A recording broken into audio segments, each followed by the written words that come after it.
माननीय राज्यपाल जी की अनुमति से माननीय श्री नीतीश कुमार से अनुरोध है कि वे कृपया शपथ ग्रहण के लिए पधारें।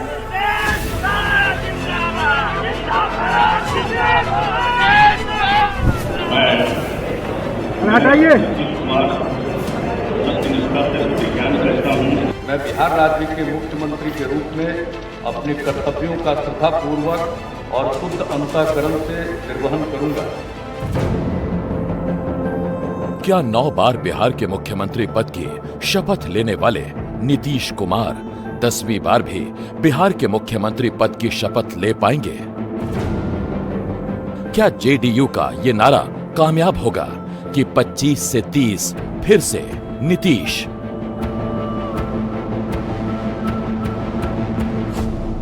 इन सवालों के उत्तर में छुपा है कि बिहार का कितना बड़ा बाजीगर साबित होते हैं मुख्यमंत्री नीतीश कुमार।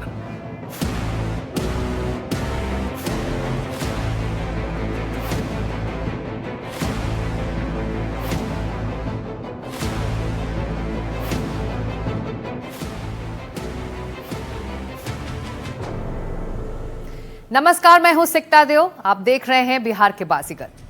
बिहार के मुख्यमंत्री नीतीश कुमार के नाम सबसे लंबे समय तक राज्य की बागडोर संभालने का रिकॉर्ड आ चुका है।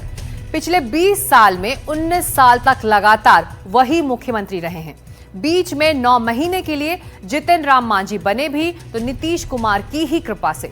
बाकी समय तो बिहार में बीजेपी और आरजेडी में पक्ष विपक्ष बदलता रहा, लेकिन मुख्यमंत्री की कुर्सी पर तो नीतीश कुमार ही डटे रहे। चाहे उनकी पार्टी बिहार की नंबर 1 पार्टी रही हो या फिर नंबर 3, लेकिन नंबर 1 वाली कुर्सी नीतीश बाबू के ही नाम रही।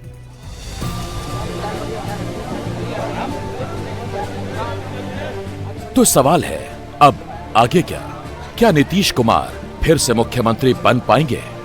जिन नीतीश कुमार ने एक वक्त ये कह दिया था कि 2025 का चुनाव तेजस्वी यादव के नेतृत्व में लड़ा जाएगा, उसी तेजस्वी के सामने इस चुनाव में भी नीतीश कुमार खड़े हैं। बल्कि एनडीए की तरफ से तो साफ है कि वो चुनाव नीतीश कुमार के ही नेतृत्व में लड़ेंगे। राजनीतिक लाइमलाइट से दूर रहने वाले नीतीश कुमार के बेटे निशांत कुमार ने भी इस चुनाव में अपने पिता के लिए लामबंदी शुरू कर दी है। सारी जनता को अपील करता हूं बिहार की कि अब इलेक्शन होने वाले हैं, तो आप लोग एनडीए की सरकार बनाएं और अच्छे बहुमत से लाएं एनडीए को। पिताजी सीएम रहें, फिर से विकास का काम जारी रखें पिताजी।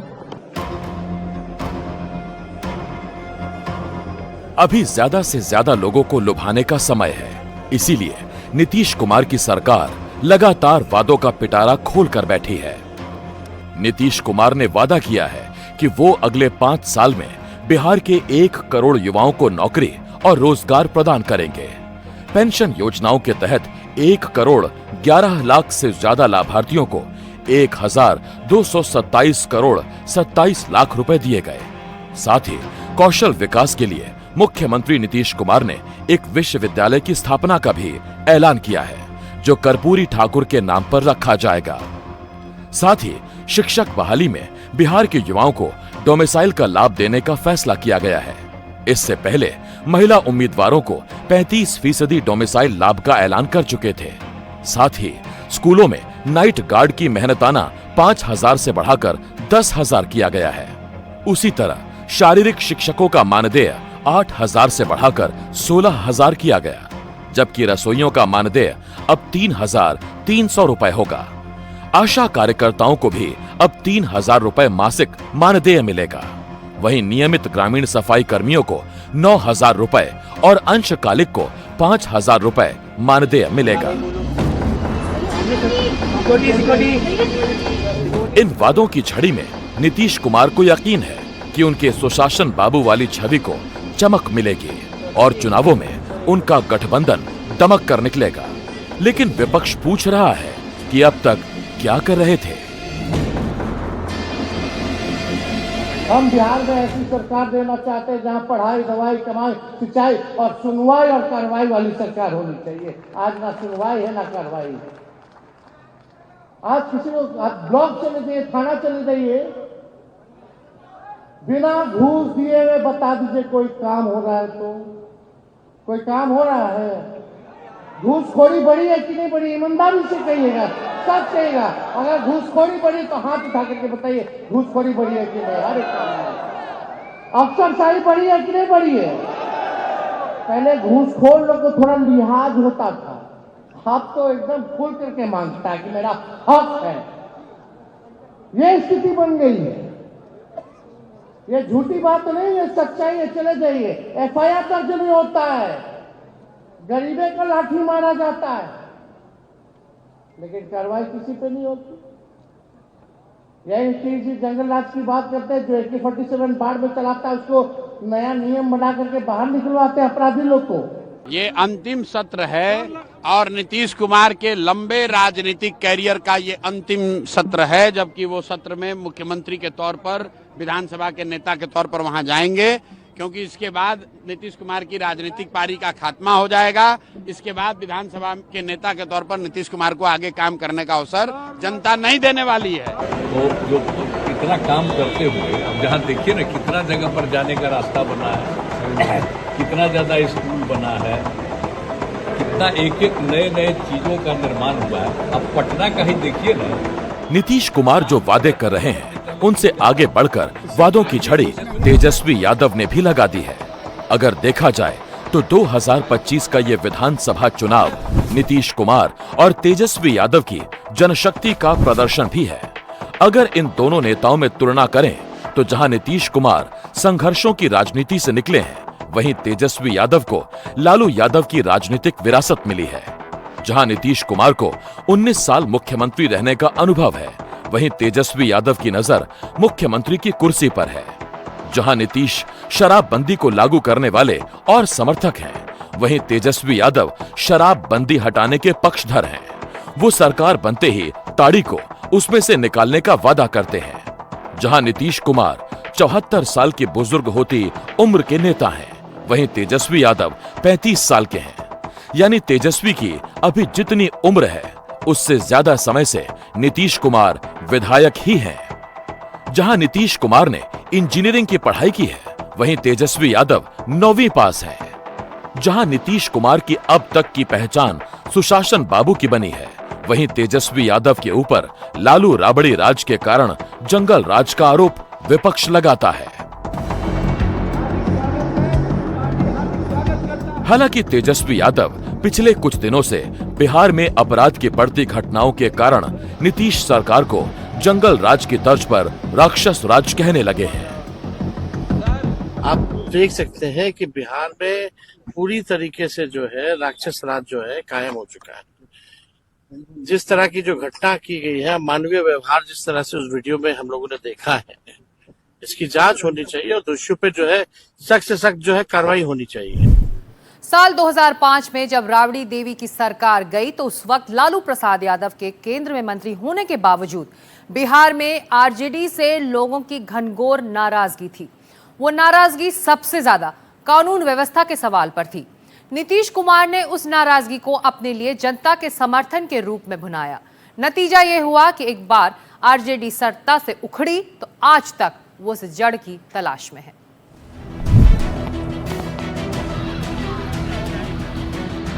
पिछले कुछ समय से बिहार में कानून और व्यवस्था की बेहद खराब स्थिति है। बिहार के अलग अलग इलाकों में कहीं सांप्रदायिक हिंसा में मौत हुई तो कहीं आपसी रंजिश में।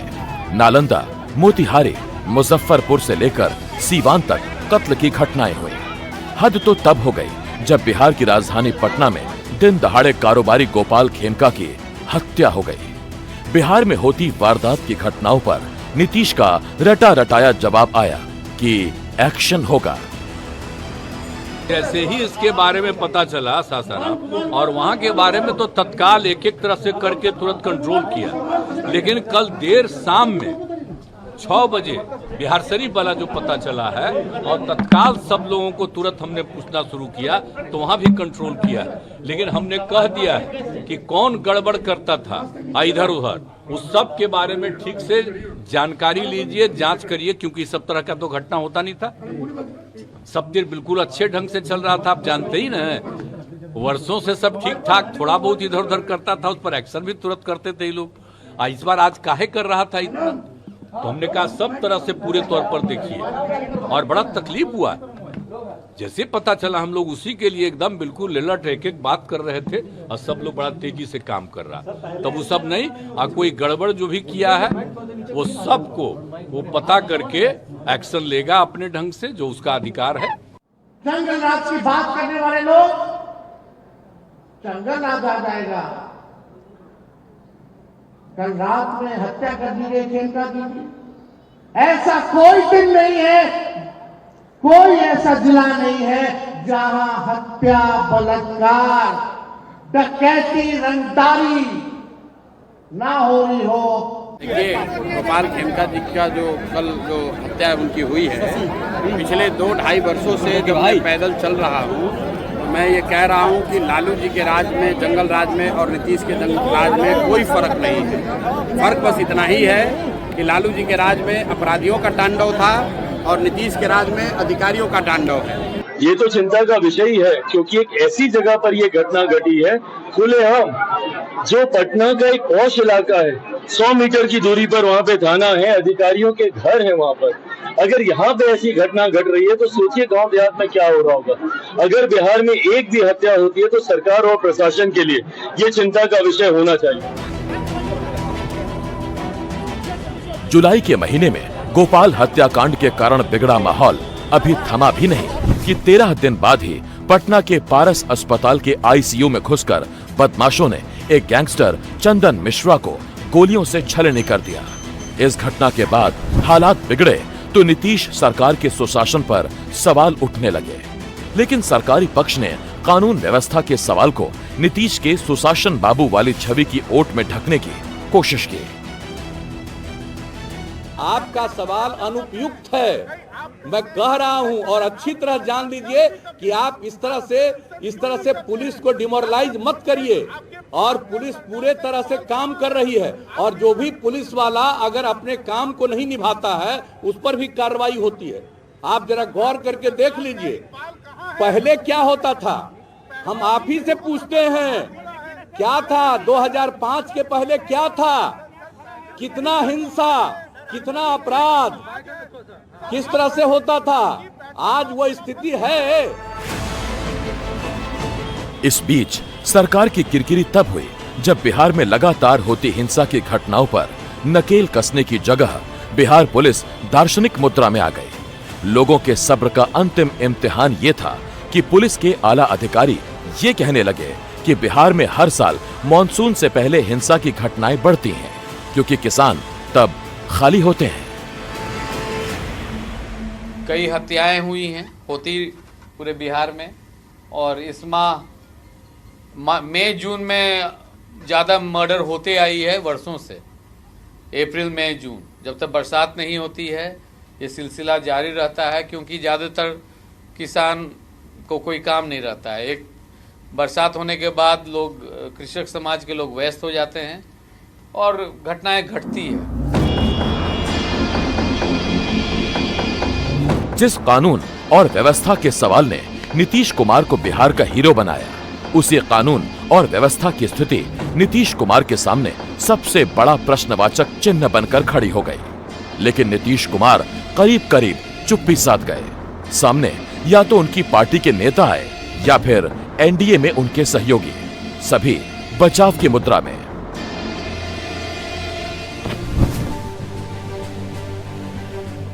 इस बीच केंद्रीय मंत्री और एलजेपी रामविलास के अध्यक्ष चिराग पासवान ने बार बार बिहार में कानून व्यवस्था पर सवाल उठाया। राजनीति की बारीकियों को समझने वालों को लगता है वो सवाल कानून व्यवस्था पर नहीं बल्कि नीतीश कुमार पर ही है। नीतीश कुमार से चिराग पासवान का 36 का आंकड़ा रहा है। पिछले विधानसभा चुनाव में चिराग पासवान के कारण नीतीश कुमार को भारी नुकसान उठाना पड़ा था, लेकिन अब की बार चिराग पासवान एक तरफ नीतीश कुमार को ही मुख्यमंत्री बनाने की बात करते हैं, तो दूसरी तरफ कानून व्यवस्था के सवाल पर नीतीश सरकार को घेरते भी हैं। मेरे लिए चिंता का विषय है कि मैं जिस सरकार का समर्थन कर रहा हूं और मैं दुखी हूं इस बात से कि जो सरकार सुशासन के लिए जानी जाती थी, वो सरकार में अगर इस तरीके से आपराधिक घटनाएं बढ़ेंगी तो विपक्ष को तो बोलने का मौका मिलेगा ही। जो लोग इस मंशा को रखते हैं कि एनडीए की ताकत को कमजोर कर कर वो अपनी राजनीतिक रोटियां सेक लेंगे, कतई ये नहीं होने वाला। मैं जानता हूं, मेरा इतिहास है, 2020 में अकेले चुनाव लड़ा था, तो विपक्ष जो अब चुनाव जीत नहीं सकता, तो वो चाहता ये है कि अगर कोई गठबंधन का सहयोगी अलग हो जाए तो उनकी जीत की राह आसान हो जाए। ये होने नहीं वाला। मुख्यमंत्री नीतीश कुमार जी के नेतृत्व में हम लोग चुनाव लड़ रहे हैं। चुनाव परिणामों के बाद मुख्यमंत्री जी पुनः एक बार मुख्यमंत्री बनने जा रहे हैं।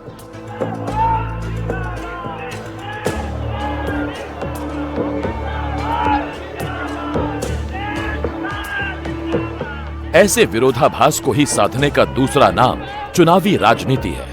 नीतीश कुमार के लंबे शासनकाल के कारण उन पर सवाल भी उठते हैं, लेकिन ये भी एक सच है कि नीतीश के बाद एनडीए के पास कोई ऐसा नेता नहीं है जो उनके कद के करीब पहुंचता हो। नीतीश कुमार के बाद एनडीए के बड़े नेताओं में उप मुख्यमंत्री सम्राट चौधरी, दूसरे उप मुख्यमंत्री विजय सिन्हा, केंद्रीय मंत्री चिराग पासवान, केंद्रीय मंत्री और पूर्व मुख्यमंत्री जीतन राम मांझी, केंद्रीय मंत्री ललन सिंह, जेडीयू के कार्यकारी अध्यक्ष संजय झा, सांसद उपेंद्र कुशवाहा हैं। लेकिन इनमें से कोई भी नीतीश कुमार की छवि से मेल नहीं खाता। इस बात का एहसास नीतीश कुमार को भी है। इसीलिए जब उनके गुस्से का पारा चढ़ता है तो पुराना दर्द उनकी जुबान पर उभर आता है और उस दर्द के साथ निकलती है नीतीश के जुबान से टूटती भाषा की मर्यादा।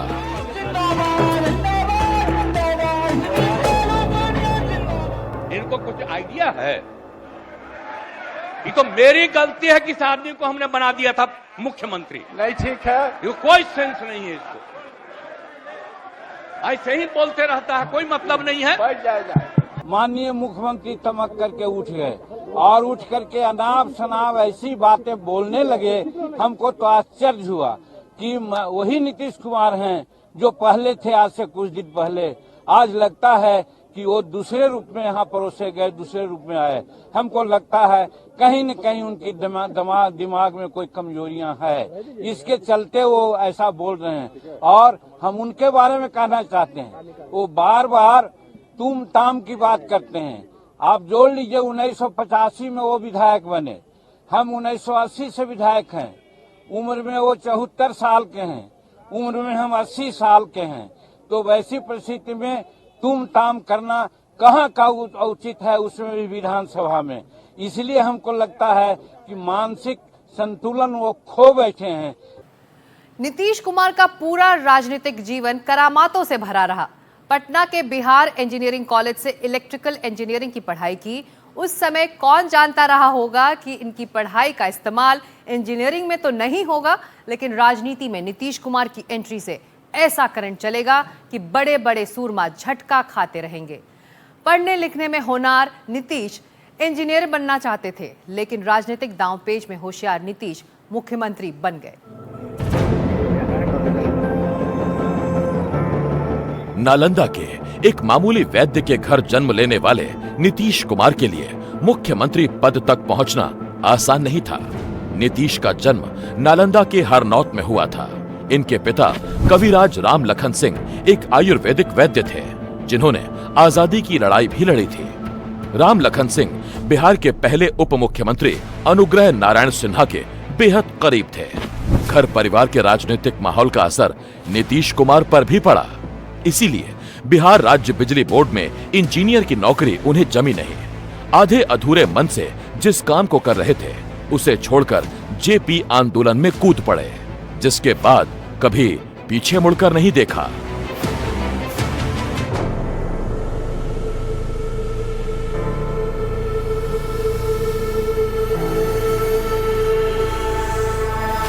यात्रा होना चाहिए। राजनीति अल्पकालिक धर्म है और धर्म दीर्घकालिक राजनीति है, ये लोहिया जी ने कहा। और जिस दिन से ये हो गया है कि राजनीति खेल है, उस दिन से देश रसातल में जा रहा है। 1977 में जनता पार्टी के टिकट पर नीतीश कुमार पहली बार विधानसभा का चुनाव लड़े, लेकिन इंदिरा गांधी के खिलाफ उस जनता लहर में भी चुनाव हार गए। 1980 में फिर से विधानसभा का चुनाव लड़े, लेकिन इस बार भी हार गए। नीतीश कुमार की शादी हुए तब तक 7 साल हो चुके थे। 1973 में ही मंजू सिन्हा से उनकी शादी हो चुकी थी, जो बाद में स्कूल टीचर बन गई। 2 बार चुनाव हारने के बाद उन पर फिर से नौकरी करने का दबाव पड़ने लगा। उनके ससुर ने जब इस बार में नीतीश से पूछा तो उन्होंने कहा, अगर हरनौत से तीसरी बार चुनाव हार गया तो राजनीति छोड़ दूंगा। 1985 में चौधरी चरण सिंह की पार्टी दलित मजदूर किसान पार्टी के टिकट पर नीतीश कुमार चुनाव लड़े। एक चुनावी सभा में नीतीश कुमार ने कहा, अब की बार चुनाव हारा तो फिर चुनाव नहीं लड़ूंगा। सभा में सन्नाटा पसर गया, लेकिन लोगों ने तय कर लिया कि नीतीश को जिताना है, और वही जीत नीतीश की राजनीति का टर्निंग पॉइंट बनी। नीतीश की राजनीतिक चतुराई का अंदाजा आप इस बात से लगा सकते हैं कि शुरुआती दिनों में जिस लालू यादव के साथ नीतीश खड़े थे, बाद में वही लालू यादव नीतीश कुमार के बारे में कहने लगे कि नीतीश के तो पेट में दांत हैं। क्या नीतीश जी उधर जो चले गए हैं, हमारे मुंह में सीधे 32 दांत है, उनके पेट में नीतीश के दांत है जो वहां चले गए। पेट में दांत, पेट वाला दांत बड़ा खतरनाक होता है। 1985 में विधायक बनने के बाद नीतीश कुमार ने जहां अपने राजनीतिक आदर्श कर्पूरी ठाकुर से राजनीति सीखी, वहीं 1988 में उनके निधन के बाद लालू यादव को विपक्ष का नेता बनवाने में भी नीतीश की बड़ी भूमिका रही। 1989 में नीतीश कुमार ने लोकसभा का चुनाव लड़ा और जनता दल के टिकट पर जीतकर संसद में पहुंचे। उसके कुछ दिनों बाद ही बिहार में विधानसभा के चुनाव हुए। जनता दल को विजय मिली और उसे अपना मुख्यमंत्री चुनना था।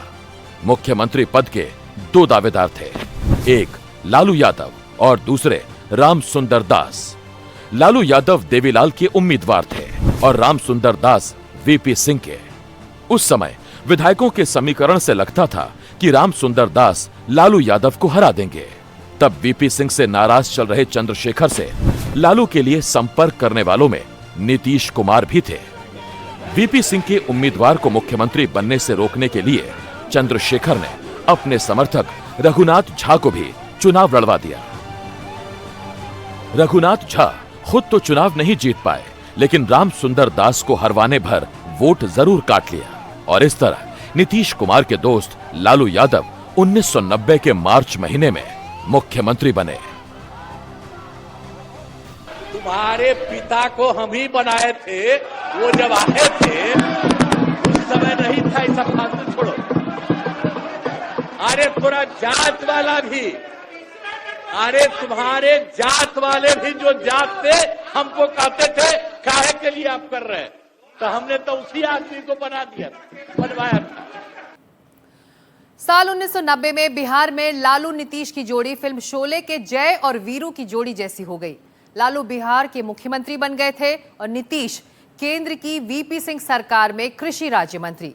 उसी दौरान 7 अगस्त 1990 को वीपी सिंह ने मंडल आयोग की सिफारिशों को लागू करने का ऐलान कर दिया, जिसके तहत ओबीसी को 27% आरक्षण देने का प्रावधान था। मंडल आयोग ने देश में पिछड़े वर्ग की राजनीति को उभार दिया और इससे एक साथ लालू और नीतीश की राजनीति ने भी बहुत तेजी से उड़ान भरी।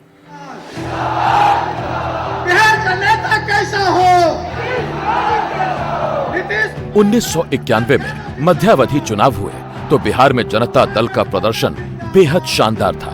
नीतीश कुमार दोबारा सांसद चुने गए थे और लालू बिहार की राजनीति में सुपरस्टार की तरह उभरे। लेकिन यहीं से दोनों नेताओं में टकराव भी शुरू हो गया। लालू यादव ने जातिगत जोड़ तोड़ को चुनाव जीतने का आधार मान लिया और नीतीश का फोकस विकास पर था। फिर लालू ने धीरे धीरे नीतीश को अहमियत देना कम कर दिया। इससे खिन्न नीतीश ने जॉर्ज फर्नांडिस के साथ मिलकर 1994 में समता पार्टी बनाई। वो तब एक बड़ा चुनौतीपूर्ण फैसला था। यह फैसला कोई भावावेश में नहीं है, ये एक आदर्श जिसको हम मानते हैं नैतिक मूल्यों को हम मानते हैं, जिसमें हमारा विश्वास है, उसके आधार पर हमने ये अंतर मन से फैसला लिया। लेकिन 1995 के विधानसभा चुनाव में लालू की लहर में नीतीश की हसरतें बह गईं। समता पार्टी को सिर्फ 7 सीटें मिली। इसके बाद नीतीश और जॉर्ज ने बीजेपी से गठबंधन किया। अब निशाने पर लालू थे और उनका चारा घोटाला। लोकतंत्र लोकलाज से चलता है। अगर लोकलाज नहीं है तो लोकतंत्र नहीं चल सकता है। और लोकतंत्र में जो कुछ भी संविधान या कानून है उसकी रक्षा होनी चाहिए, नहीं तो लोकतंत्र नहीं चल सकता है। कहा जा रहा है कि कहां लिखा हुआ है कानून में और संविधान में कि चार्जशीट होगा तो किसी व्यक्ति को पद छोड़ना पड़ेगा, मुख्यमंत्री का पद छोड़ना पड़ेगा, मंत्री का पद छोड़ना पड़ेगा। यह कहां लिखा हुआ है? अध्यक्ष महोदय, जो हमारे देश के पुरखे रहे हैं, जो संविधान निर्माता रहे हैं, उन लोगों ने कभी सपनों में भी नहीं सोचा होगा कि कोई मंत्री बनेगा, मुख्यमंत्री बनेगा, केंद्र में मंत्री बनेगा और उसको इस प्रकार के घोटाले में या किसी और मामले में उस पर चार्जशीट दायर करने की नौबत आएगी। सबको अपनी अपनी बात कहने का अधिकार है। यहां पर सदन में ये चर्चा हो रही है और इस पर चर्चा होना चाहिए।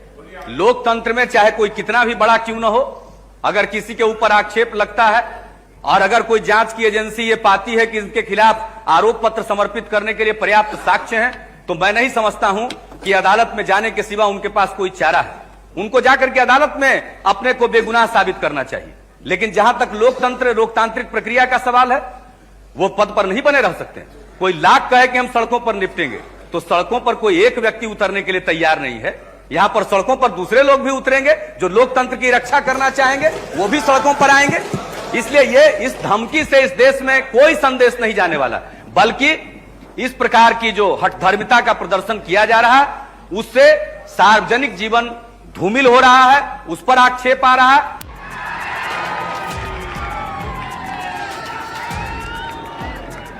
लालू यादव के खिलाफ आक्रामक अंदाज और बीजेपी से गठबंधन का फायदा नीतीश को 1996 के लोकसभा चुनावों में मिला। 1996 का चुनाव नीतीश कुमार के लिए टर्निंग पॉइंट था, क्योंकि बीजेपी से गठबंधन के कारण आरजेडी को बड़ा झटका लगा। 54 लोकसभा सीटों में आरजेडी 22 सीटें ही जीत पाई, जबकि बीजेपी ने 18 और समता पार्टी ने 6 सीटें जीत ली थीं। 1996 से बीजेपी से गठबंधन में नीतीश कुमार का कद लगातार बढ़ता गया। 1998 में जब वाजपेयी सरकार बनी तो नीतीश कुमार रेल मंत्री बनाए गए। इसके बाद उन्हें सड़क परिवहन मंत्रालय का अतिरिक्त प्रभार भी मिला। 1999 में सरकार बनी तो नीतीश कुमार कृषि मंत्री बने। बाद में ममता बनर्जी के रेल मंत्री के पद से इस्तीफा देने के बाद उन्हें वाजपेयी सरकार में 2001 में ही रेल मंत्रालय फिर से मिल गया। अगणित बलिदानों से अर्जित यह स्वतंत्रता, सुश्वेद शोणित से सिंचित यह स्वतंत्रता, त्याग तेज तप बल से रक्षित यह स्वतंत्रता, दुखी मनुजता के हित अर्पित यह स्वतंत्रता। 2004 में वाजपेयी सरकार गिर गई और केंद्र में मनमोहन सिंह की सरकार बनी। अब नीतीश कुमार महज सांसद थे, लेकिन 2005 के अक्टूबर में हुए विधानसभा चुनाव में जेडीयू और बीजेपी ने बिहार में जीत हासिल कर ली, जिसके बाद नीतीश कुमार बिहार के मुख्यमंत्री बने। उसके बाद से अब तक बिहार की सत्ता वाली राजनीति नीतीश के राजनीतिक कौशल की धुरी पर घूमती है। धीरे धीरे जेडीयू भी नीतीश के इशारे पर चलने लगी। जॉर्ज फर्नांडिस और शरद यादव जैसे नेता हाशिए पर धकेले जाने लगे। ये दल तो दरबार में बदल गया। जिस तरह से दरबार में सब लोग जी हजूर, वाह हजूर, कैसे हजूर, ये होता यही हो रहा। 19 साल से ज्यादा समय से बिहार की बागडोर संभाल रहे नीतीश कुमार अपनी कामयाबियों और उपलब्धियों को इस तरह गिनवाते हैं कि 2005 में बिहार में प्रति व्यक्ति आय जहां 8,773 रुपए थी, वहीं 2019 में 47,541 रुपए हो गई। 2004-2005 में जहां बिहार में गरीबी दर 54.4% थी, वहीं इस वक्त ये घटकर 33.74% हो गई। बिहार के लोगों का मासिक खर्च ग्रामीण इलाकों में 2005 में 417 रुपए था, वहीं आज 1127 रुपए हो गया।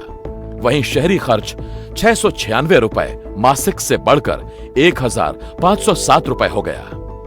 ईज ऑफ डूइंग बिजनेस के मामले में भी बिहार का स्कोर 2015 में 16.4 था, जो अब बढ़कर 81.91% हो गया।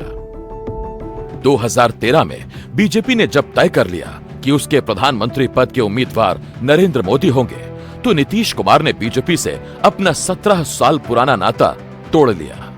2014 के लोकसभा चुनावों में मिली करारी हार के बाद नीतीश कुमार आरजेडी और कांग्रेस के साथ महागठबंधन में चले गए। 2015 में महागठबंधन के मुख्यमंत्री बने, लेकिन 2017 में भ्रष्टाचार के सवाल पर महागठबंधन से अलग हो गए और फिर से एनडीए में चले गए। एनडीए में ही 2019 के लोकसभा चुनाव और 2020 में विधानसभा का चुनाव नीतीश कुमार ने लड़ा, लेकिन 2022 में फिर से वो एनडीए से हाथ छुड़ाकर महागठबंधन में चले गए। लेकिन 2024 में लोकसभा चुनाव से पहले फिर से पलटी मारी और एनडीए में चले आए। जी हाँ, हृदय से स्वागत के पश्चात तब से नीतीश कुमार एनडीए में ही हैं और बार बार ये दुहाई देते हैं कि वो दोबारा यहाँ से कहीं भी टस से मस नहीं होंगे। टेराकोटा एवं दोसूती की चर्चा हम दोसूती की कलाकृति के साथ आग्रह करना चाहेंगे। मैं आपका अभिनंदन करता हूं और आपके नेतृत्व में सब लोग काम करेंगे, सब लोग चलेंगे इन्हीं शब्दों के साथ। और आप सब लोग इतना खुशी हैं, सब पार्टी के लोग, मैं उनका भी अभिनंदन करता हूं और यही कहूंगा कि हम सब लोग इनके साथ रहेंगे और एक साथ होकर के जो कुछ भी करेंगे इनकी बात को मानते हुए हम लोग आगे चलेंगे। नीतीश कुमार ने राजनीति को भी सस्पेंस फिल्म बना दिया। फिल्म से याद आया कि नीतीश कुमार की फिल्मों में भी दिलचस्पी है और उनकी पसंदीदा अभिनेत्री कौन है, इसका खुलासा उन्होंने एनडीटीवी के ही मंच पर किया था। In those days it was Rekha. Later on, Madhuri Dixit. All right. But I have met Katrina Kaif in one of the programs in Patna, and I have seen her film and her acting in Rajniti also. She is really very talented actress, no doubt about it. Nitish Kumar ने film राजनीति देखी थी। इस film में ये कहानी है कि कैसे राजनीति कई तिकड़मों को एक साथ साधने की भी रणनीति होती है और इस कला में नीतीश कुमार से माहिर नेता मिलना मुश्किल है। तभी तो बिहार में पिछले 20 साल से विपक्ष का नेता बदलता है, मुख्यमंत्री नहीं, लेकिन नीतीश की नजर उससे कहीं आगे भी देखने लगी है। नीतीश के बार बार गठबंधन बदलने के पीछे राजनीतिक जानकारों को यही लगता था कि उनकी भी नजर दिल्ली के तख्त पर थी। बीजेपी का साथ छोड़कर उन्होंने 2023 में कांग्रेस समेत तमाम विरोधी दलों को जोड़ने की भी कोशिश की, लेकिन माना गया कि इंडिया ब्लॉक के नेतृत्व के सवाल पर बात नहीं बन पाई और फिर नीतीश कुमार बीजेपी के साथ आ गए। इस बीच बिहार में बीजेपी के नेता कभी नीतीश कुमार के लिए उप प्रधानमंत्री तो कभी भारत रत्न की मांग करने लगे। हम और ये विशाल जन समुदाय माननीय प्रधानमंत्री महोदय के, मुझे ऐसा लगता है कि अब बिहार की इच्छा है कि हमारे नीतीश भाई देश के उस ऊंचाई को जहां से पूरे देश की मंत्रणा होगी, एनडीए के कन्वीनर बने, नरेंद्र भाई मोदी जी के टीम में उनको उप प्रधानमंत्री का दर्जा प्रदान हो जाए तो एक बड़ी कृपा होगी। ये बिहार के लिए सुनहरा अवसर होगा। नीतीश कुमार इतने दिनों तक मुख्यमंत्री रहे, आज के बच्चे जो 30 साल के हो गए हैं उन्होंने नहीं देखा लालू जी का जंगल राज, कुव्यवस्था, सड़कें, अस्पताल, स्कूल जर्जर स्थिति थी। आज उसको एक ऊंचाई पर ले जाने का काम किया और उड़ीसा में नवीन पटनायक ने भी वर्षों तक सेवा की। ऐसे व्यक्ति को देश में पुरस्कृत करने की जरूरत है। बार बार गठबंधन बदलने के कारण विरोधी नेता नीतीश कुमार को पलटू राम की उपाधि देते रहे। वैसे नीतीश कुमार के पक्ष में इस वक्त जो चीजें जाती हैं, वो उनकी ईमानदारी, भ्रष्टाचार के आरोपों से दूर होना, महिलाओं को सत्ता और सिस्टम में जगह देना, शराबबंदी करके एक बड़ा सामाजिक बदलाव लाना और सबसे बढ़कर आज के दौर में भी वंशवाद की राजनीति से दूर रहना है। हालांकि पिछले कुछ समय से नीतीश कुमार के बेटे निशांत कुमार की राजनीतिक सक्रियता दिखी है, लेकिन ये तय नहीं है कि वो राजनीति में आएंगे कि नहीं। खासकर चुनावी राजनीति में राबड़ी देवी बार बार ये कह रही हैं कि नीतीश कुमार को चाहिए कि वो राजपाट अपने बेटे निशांत को सौंप दें। इस पर प्रशांत किशोर की दलील है कि चूंकि लालू राबड़ी वंशवाद के दलदल में धंसे हुए हैं, इसीलिए वो चाहते हैं कि नीतीश कुमार भी इसी लीग में आगे आएं। लॉ ऑर्डर इतना ना खराब हो गया कि देश और दुनिया में लोग देख रहा है कि अब समाज इनका से नहीं खा रहा है, इसीलिए कहते हैं बेटा को बनावे।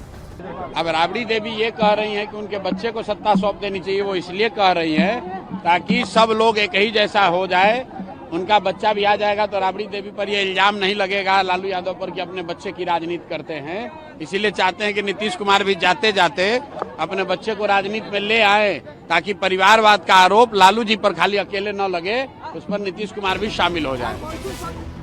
पिछले कुछ समय से नीतीश कुमार की भाव भंगिमाएं विपक्ष के लिए उन पर हमले का सबब बनी हुई हैं। बिहार जो है सहमा हुआ है, लगातार अपराधी जो है घटना को अंजाम दे रहे हैं और यहाँ मुख्यमंत्री अचेत अवस्था में है। पुलिस प्रशासन जो है, कल इनके एडीजी का बयान आता है कि मानसून में अपराध जो है बढ़ता है। नीतीश कुमार पर विपक्ष के जो सबसे गंभीर आरोप आज लगते हैं, उनमें दो सबसे अहम हैं। नंबर 1 है कानून और व्यवस्था का बुरा हाल, नंबर 2 है नीतीश कुमार की सेहत का हाल।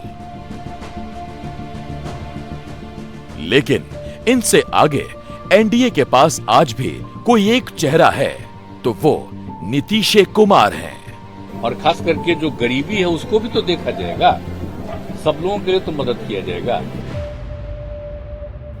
इसीलिए सवाल है कि क्या नीतीश की बाजीगरी बिहार में एनडीए की सरकार फिर से बनवा पाएगी? नीतीश कुमार की गिरती सेहत के बावजूद एक बात तो उनके बारे में कही ही जा सकती है कि उनकी छवि की सेहत आज भी अच्छी है। उनकी ईमानदारी पर कोई सवाल नहीं उठा सकता। बिहार के बाजीगर में अगली बार किसी और चेहरे पर बात होगी। तब तक के लिए नमस्कार। लेकिन एनडीटीवी इंडिया में लगातार खबरें जारी हैं।